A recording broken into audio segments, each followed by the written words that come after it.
వచ్చాన్రు ఈ టైంలో మా డాడీ ఎంట్రీ ఏంట్రా? ఏంట్రా ఇది? సార్ నమస్తే సార్. నమస్తే సార్. నమస్తే అండి.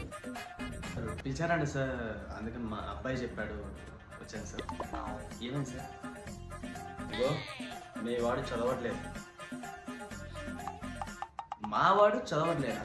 సినిమాకి టికెట్ లేదు అన్నట్టు చెప్పారు. మీ వాడు చదవట్లేదండి అనుకున్నా.